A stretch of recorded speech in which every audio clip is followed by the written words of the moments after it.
Hello students, last video के अंदर हमने एस कॉन्ग्रुएंस क्राइटेरिया किया था। ठीक है, तो हमारा इस एक्सरसाइज के लिए एक क्राइटेरिया बच गया था RHS का। ठीक है, ये रिजल्ट हमने लास्ट एक्सरसाइज के अंदर 2 क्वेश्चन के अंदर यूज भी किया था। ठीक है, इसके अंदर हम इसका प्रूफ देखते हैं। पहले हमने केवल आपको स्टेटमेंट बताई थी इस रूल की। ठीक है, तो ये रूल क्या कहता है हमें, थ्योरम है ये इसकी, two right angle are congruent, so two right angle triangles are congruent if the hypotenuse and one side of a triangle are respectively equal to hypotenuse and one side of the other triangle.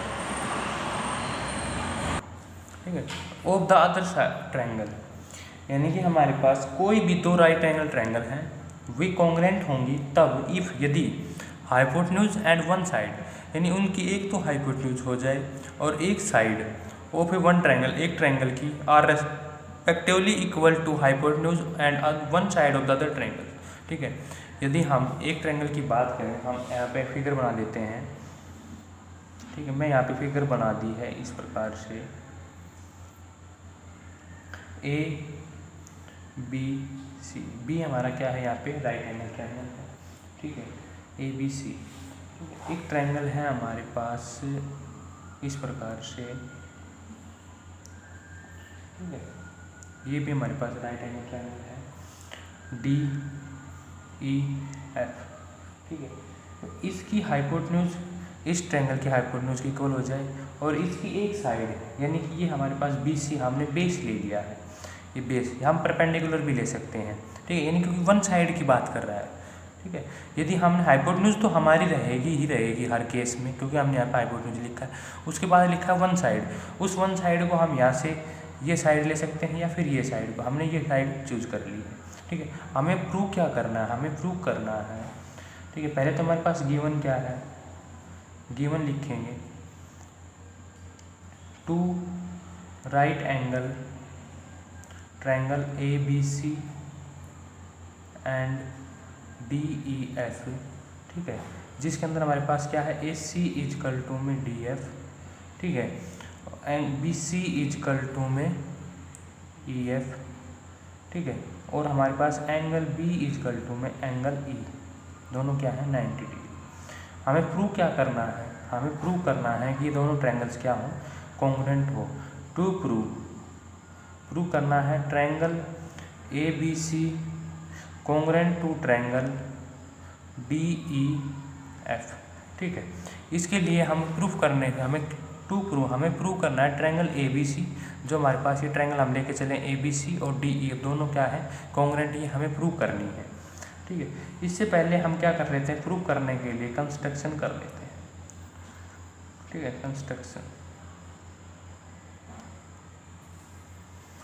ठीक है, हमने यहाँ पे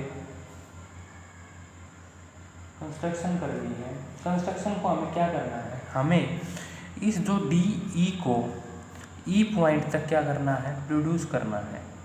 ठीक है, हमने ई point तक यानी कि जी पॉइंट तक इस प्रकार से करनी है कि हमारे ई जी इक्वल टू क्या हो जाए, ए पी, यानी कि हमें इस डी ई को जी पॉइंट तक क्या करना है, प्रोड्यूस करना है इस प्रकार से कि ई और जी हमारे पास किसके इक्वल आ जाए, ए बी के इक्वल आ जाए। ठीक है, तो मैं यहाँ पे लिख देता हूँ, हमने यहाँ पे लिख लिया produce D E to G such that, किस प्रकार से, E G equal to A B.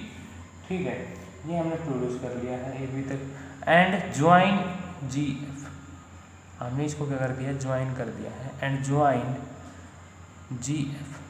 ठीक है, यहाँ तक हमने क्या कर दिया, प्रोड्यूस, ये भी हमारे पास क्या हो गया, 90 का एंगल हो गया। ठीक, तो मुझे ये कंस्ट्रक्शन करने की आवश्यकता क्यों हुई, हम ये बता देते हैं, क्योंकि हमें ये ट्रायंगल्स कॉन्ग्रुएंट प्रूव करनी है ए बी सी और डी ई एफ। ठीक है, अगर हम इसको देखें, इससे पहले हमने 3 रूल पढ़े थे, एस ए एस, ठीक है, ए एस ए और ए एस, और हमने एस एस एस, ये रूल भी पढ़ लिए थे, 4 रूल। क्या ये चारों रूल अगर इसके ऊपर अप्लीकेबल हो जाएं, ठीक है, तो हमें कंस्ट्रक्शन की ज़रूरत नहीं होती थी। हमारे पास ये साइड इक्वल है इस साइड के इक्वल है, ये साइड हमारी इस साइड के इक्वल है। यदि मुझे ये पता होता कि ये एंगल और ये एंगल इक्वल हो जाएं तो मैं ये रूल अप्लाई कर सकता था SAS, क्योंकि ये जो एंगल, ये एंगल है, ये एंगल हमारे पास क्या है, इंक्लूडेड एंगल है रेस्पेक्टिवली टू कोरस्पॉन्डिंग साइड, ठीक है। लेकिन हमें इस एंगल के बारे में कुछ नहीं पता, हमें ये तो पता है कि ये एंगल क्या है 90 और ये एंगल 90, लेकिन ये हमारे पास ये एंगल क्या नहीं है, इंक्लूडेड एंगल नहीं है, यानी किन्हीं भी दो साइड जो हम इक्वल साइड होती है उनके बीच का एंगल नहीं है ये, ठीक है। इसलिए ये रूल भी एप्लीकेबल नहीं है। ASA हमारे पास दो एंगल्स को लेकर, हमें तो सिर्फ एक एंगल के बारे में जानकारी है कि ये दोनों एंगल इक्वल है, दूसरे एंगल के बारे में जानकारी नहीं, इसके बारे में जानकारी नहीं, इसके बारे में, ठीक है। इसलिए हमने इसको कंस्ट्रक्शन इस प्रकार से किया कि हमें DE को हमने प्रोड्यूस किया G तक, और EG की जो डिस्टेंस है वो हमने क्या ले ली, AB की को ले, ठीक है। अब हम क्या करेंगे, अब हम इस ट्रायंगल को और इस ट्रायंगल को कॉन्ग्रुएंट प्रूव करेंगे, जैसे कि हमने SSS के अंदर किया था। बट SSS के अंदर भी तो हमने एक ऐसी ट्रायंगल को बनाई थी अपनी कंस्ट्रक्शन के अंदर, फिर उसको प्रूफ किया, वहाँ से रिजल्ट का यूज करके, कॉन्ग्रुएंट रिजल्ट का यूज करके हमने SSS यूज किया था। सेम वैसा ही क्राइटेरिया इसके अंदर है, पहले हम ABC और इसको कॉन्ग्रुएंट प्रूव करेंगे, ठीक है। अब देखो कैसे प्रूव करते हैं, हम यहीं पे लिख लेते हैं in triangle ABC and triangle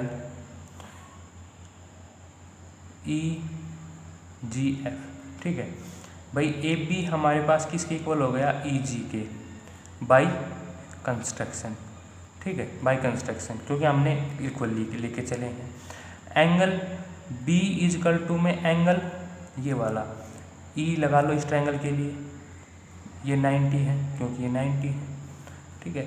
और BC इक्वल टू EF, ये हमारे पास क्या है, गिवन है। तो यहाँ से मैं क्या कर सकता हूँ, बाई SAS, ये जो ट्रायंगल मैं लेके चला था ABC कॉन्ग्रुएंट हो गई किसके, ट्रायंगल EGF के, ठीक है, EGF के, यानी कि ये ट्रायंगल और ये ट्रायंगल हमारी क्या हो गई, कॉन्ग्रुएंट हो गई, ठीक है। अब यहाँ से मैं क्या कर सकता हूँ, ये एंगल, ये रिजल्ट यूज करता हूँ, ये एंगल हमारा किसके इक्वल हो जाए, इस एंगल A के इक्वल हो जाए, ठीक है, बाई, ठीक है। तो मैं अब लिख रहा हूँ एंगल G इजकल टू में angle A, angle G is equal to में एंगल A, ठीक है, मैंने ये लिख लिया, ठीक है। एंगल G ये वाला एंगल G इजकल टू में एंगल A, मैंने ये लिख लिया, ठीक है, यहाँ पे G और A। इसके बाद मैं ये रिजल्ट यूज़ करके, इसके बाद मैं क्या लिख सकता हूँ, जो हमारे पास इसकी जो साइड थी GF किसके इक्वल हो जाए, AC के, दोनों रिजल्ट किससे, बाई CPCT, ठीक है, corresponding part of congruence triangle, ठीक है। अब मैं स्टूडेंट्स वापस तुम्हें फिगर के अंदर लेके चलता हूँ, ठीक है, हमारी फिगर इसके अंदर आ जाओ। अब जो ये साइड थी GF, ये साइड किसके इक्वल आ गई, AC के इक्वल आ गई, ठीक है। और जो ये एंगल A था ये किसके इक्वल आ गया, एंगल G के इक्वल आ गया। अब यहाँ से देखो हमारे पास AC किसके इक्वल है, DF के इक्वल है, और हमने CPCT AC किसके इक्वल दिखा दिया, GF के इक्वल दिखा दिया, ठीक है। तो यहाँ से मैं कह सकता हूँ कि GF इजकल टू में क्या हो गया, DF, ठीक है भाई। दो साइडें हमारे पास क्या हो, इक्वल हो गई, और यहाँ से इक्वल होने के बाद ये एंगल D और एंगल G हमारे पास क्या हो गया, इक्वल हो गया, ठीक है। Opposite angles are equal to opposite side, ठीक है, अपोजिट। तो मैं यहाँ से क्या लिख सकता हूँ भाई, GF इजकल टू में AC, लेकिन AC इजकल टू में मेरे पास क्या है, DF, ये मेरे पास क्या है, गिवन है, ठीक है। तो यहाँ से मैं ये AC किसकी को लिख सकता हूँ, तो ये इन दोनों इक्वेशन से मैं क्या कह सकता हूँ कि GF इजकल टू में DF, ठीक है, ये मेरे पास रिजल्ट आ गया। यहाँ से मैं क्या कह सकता हूँ कि एंगल G इजकल टू में एंगल D, ठीक है। इस इक्वेशन को यदि मैं ध्यान से देखो, इसको इक्वेशन मैंने फर्स्ट नाम दे दिया, इसको इक्वेशन 2 नाम दे दिया, और इसको इक्वेशन 3 नाम दे दिया, ठीक है। तो फ्रॉम 2 एंड 3 से तो मेरे पास ये रिजल्ट आया, ठीक है, 2 और 3 से। तो ठीक है। 2 और 3 रिजल्ट आने के बाद मैं क्या कर सकता हूँ भाई, अपोजिट साइड है क्या हो गई हमारे पास, इक्वल हो गई, तो इनका जो अपोजिट एंगल होगा, ठीक है, angle opposite to equal sides are equal, angle opposite to equal sides are equal, ठीक है। अब इसको नाम दे, यहाँ से देखो इक्वेशन मैंने इसको 4 दे दिया। अब इक्वेशन फर्स्ट और इक्वेशन 4 से, इक्वेशन फर्स्ट एंड इक्वेशन 4 से मुझे क्या मिल जाएगा, एंगल ए किसके इक्वल है, एंगल जी के, और यहाँ से एंगल जी किसके इक्वल, एंगल डी से। तो मैं क्या कह सकता हूँ, angle A is also equal to angle D, ठीक है। अब angle A equal to angle D हो गया मेरे पास, ठीक है। अब angle A equal to D होने से अब इस फिगर के अंदर देखो हमारे पास ये हो गया, एंगल ए किसके इक्वल आ गया, एंगल डी के, ठीक है। अब एंगल डी हमारे पास इसके इक्वल आ गया और ये हमारे पास इसके इक्वल आ गया, ठीक है। और हमारे पास इस साइड के अंदर हमें क्या चाहिए, इस एंगल के बारे में स्टूडेंट मैंने पहले भी बताया था स्टार्ट करने से पहले कि हमें इस एंगल सी और एंगल एफ के भी बारे में कुछ नहीं पता। अगर इसके बारे में हमें पता हो कि एंगल सी और एंगल एफ इक्वल हो तो हमें कंस्ट्रक्शन करने की आवश्यकता नहीं होती और हम यहीं से SAS रूल अप्लाई करके इसको कॉन्ग्रुएंट प्रूव कर देते, ठीक है। तो अब हमें ये तो मिल गया है कि एंगल ए और एंगल डी क्या है, इक्वल है, लेकिन हमें इस एंगल के और इस एंगल के बारे में अब भी नहीं पता। तो मैं क्या करता हूँ, ये एंगल हमारे पास 90 है, ठीक है। तो अब ये जो एंगल है ABC के अंदर और DEF दोनों ट्रायंगल्स के अंदर मैं देखता हूँ, तो जो मेरा ये एंगल है ABC, in triangle ABC triangle के अंदर बात कर रहा हूँ, इन ट्रायंगल ABC, ठीक है। ABC के अंदर एंगल A प्लस में एंगल B, ठीक है, ये हमारे पास क्या, ये किसके इक्वल होगा, एंगल C, ठीक है, प्लस में एंगल C, ये किसके इक्वल होते हैं, 180 के इक्वल होते हैं, ठीक है। ये दोनों एंगल्स हमारे पास ये हैं। यहाँ से एंगल C की वैल्यू क्या आएगी, एंगल C इजकल टू में 180 माइनस में एंगल A, ठीक है, और माइनस में एंगल B, ठीक है। इसी तरह से इन ट्रायंगल DEF के अंदर एंगल D प्लस में एंगल E प्लस में एंगल F, ठीक है, ये भी किसके इक्वल होगा, 180 के। और मैं यहाँ से एंगल F के बारे में क्या लिख सकता हूँ, 180 माइनस में एंगल D माइनस में एंगल E। अब हमारे पास एंगल A और एंगल E तो क्या है, 90 है, यहाँ पे 90 है, सॉरी एंगल B ये 90 है, ये भी 90 है, और एंगल A और एंगल D हमारे पास क्या है, इक्वल है इस इक्वेशन से। तो इसका मतलब ये होगा कि 180 में से एंगल D और एंगल A और 90 माइनस हो रहे हैं, तो यहाँ से 90 माइनस में एंगल A, और ये भी हमारे पास क्या आ गया 90, भाई यहाँ से एंगल C की वैल्यू क्या आ गई 90 माइनस में एंगल A, और यहाँ से एंगल F की वैल्यू क्या आ गई 90 माइनस में एंगल D। अब 90 में से यहाँ से एंगल C की वैल्यू क्या आती है, माइनस में A आते हैं, 90 माइनस, यहाँ से आता है एंगल 90 माइनस में D, और A और D दोनों क्या है, इक्वल है। इसका मतलब क्या होगा कि एंगल C और एंगल क्या है, F मेरे इक्वल है, ठीक है। एंगल C इजकल टू में एंगल F मेरे क्या आ गए, इक्वल आ गए, ठीक है। अब इक्वल आने से मैं क्या सकता हूँ, in triangle ABC and triangle DEF मुझे क्या चाहिए था भाई, यही एंगल चाहिए थे, एंगल C और एंगल E मुझे क्या चाहिए थे, इक्वल चाहिए थे, ठीक है। अब इसके बाद तो ये साइड मेरी इस साइड के इक्वल है, ये साइड भी इस साइड की इक्वल है, ये एंगल और ये एंगल मैंने इक्वल प्रूव कर दिए हैं। तो अब मैं यहाँ पे SAS का रूल लगा के ABC ट्रायंगल को DEF के कॉन्ग्रुएंट प्रूव करना चाहता हूँ, ठीक है। तो ABC के अंदर हमारे पास AC इजकल टू में किसके इक्वल है, DF के, ठीक है, और BC इक्वल टू EF, और एंगल C इजकल टू में angle F by SAS triangle ABC congruent to triangle DEF, ठीक है, हैंस प्रूव्ड। भाई यही रिजल्ट हम क्या करना चाह रहे थे, प्रूव करना चाह रहे थे, ठीक है। तो ये रिजल्ट हमने क्या कर लिया है, प्रूव। तो स्टूडेंट इस तरह से हमारी SSSS और RHS दोनों ही थ्योरम का प्रूफ कंप्लीट हुआ, ठीक है।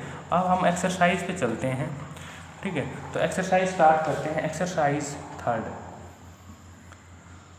एक्सरसाइज 3 का क्वेश्चन नंबर 1। एक्सरसाइज 3 का क्वेश्चन नंबर 1। ठीक है, क्वेश्चन नंबर 1 हमारा क्या है, मैं आपको बता देता हूँ एक बार क्वेश्चन पढ़ के। ठीक है, in the given figure triangle ABC and ADC are such that. ठीक है, हमारे पास एक फिगर गिवन है इस प्रकार से। ठीक, ये हमारे पास फिगर है ABC और D। ठीक है, तो इसके अंदर हमारे पास ये इक्वल है किसके, इस साइड के, और ये साइड हमारी है इस साइड के इक्वल। अब हमें क्या प्रूव करना है, यानी कि in the given figure ABC and ADC are such that, given क्या क्या है, गिवन है CB इजकल टू में AB CB नहीं है, ये CB किसके इक्वल गिवन है, AD के गिवन है, यहाँ पे ये AD है। ठीक है, और इसके बाद AB गिवन है किसके इक्वल टू CD। ठीक है, और हमें प्रूव क्या करना है, हमें प्रूव करना है angle ACB equal to angle CAD। ये हमें क्या करना है, प्रूव करना है एंगल ACB यानी कि ये वाला एंगल किस एंगल के, CAD इस एंगल के इक्वल प्रूव करना है। ठीक है, गिवन क्या क्या है मेरे पास, ये साइड इस साइड के इक्वल है, ये साइड इस साइड के इक्वल है। यदि मैं इस ट्रायंगल को और इस ट्रायंगल को कॉन्ग्रुएंट प्रूव कर दूं तो बाई CPCT मैं क्या कह सकता हूं कि ये मेरे पास क्या हो जाएंगे, इक्वल हो जाएंगे, क्योंकि कोरस्पॉन्डिंग एंगल हो जाएंगे। ठीक है, तो प्रूफ देखो इसका, in triangle ABC and triangle ACD। ठीक है, इसके अंदर हमारे पास गिवन क्या है, CB इजकल टू में AD गिवन है, ये वाली साइड CB, ये वाली साइड इस साइड की इक्वल गिवन है, और AB ये साइड इस साइड के गिवन है, तो AB इजकल टू में CD दोनों क्या हैं, गिवन है। ठीक है, और यहाँ से मैं क्या कह सकता हूँ कि AC इजकल टू में AC दोनों में क्या है, कॉमन है, तो बाई SSS ये ट्रायंगल क्या हो जाएंगे मेरी, ABC congruent to triangle ACD। ठीक है, अब जो एंगल हमारे पास था एंगल ACB इक्वल हो जाएगा एंगल CAD बाई CPCT। भाई ये हमें चेक कर लेना है कि ये इसका कोरस्पॉन्डिंग पार्ट है या नहीं है। इसको कैसे चेक करेंगे, भाई ये हमारी कॉमन साइड है। ठीक है, ये एंगल हमारा किस के बीच का इंक्लूडेड एंगल है, किन दो साइड का इंक्लूडेड एंगल है, ये चेक कर लेना है पहले। ये साइड है हमारे पास AC, ये कॉमन है, और ये वाली साइड इस साइड के, तो ये साइड हमारे पास इसके इक्वल है, और ये इस ट्रायंगल में ये इसके इक्वल है, और कॉमन साइड के इस ट्रायंगल में इस कॉमन साइड के और इस साइड के इक्वल है, तो यानी कि ये दोनों एंगल क्या है, इंक्लूडेड है। तो मैं इसको क्या कह सकता हूँ कि एंगल ACB इजकल टू में एंगल ACB इजकल टू में एंगल CAD बाई CPCT। ठीक है, यानी corresponding part of A congruent triangle. ठीक है, इसी प्रकार से हमारे पास कुछ क्वेश्चंस और हैं, तो हम वो आगे करेंगे इनकी नेक्स्ट वीडियो के अंदर, क्योंकि इस वीडियो के अंदर हमारा टाइम कंप्लीट हो चुका है। ठीक है, ज़्यादा बड़ी वीडियो हम बना नहीं सकते, तो आपको स्टूडेंट्स प्रैक्टिस करनी है। मैंने एक ही क्वेश्चन करवाया एक्सरसाइज 3 का, तो आपने कोशिश करनी है कि आप 2, 3, 4, 5 क्वेश्चन तक ट्राई करो। यदि इसके बाद क्वेश्चंस नहीं होते हैं तो हम आपको करवा देंगे।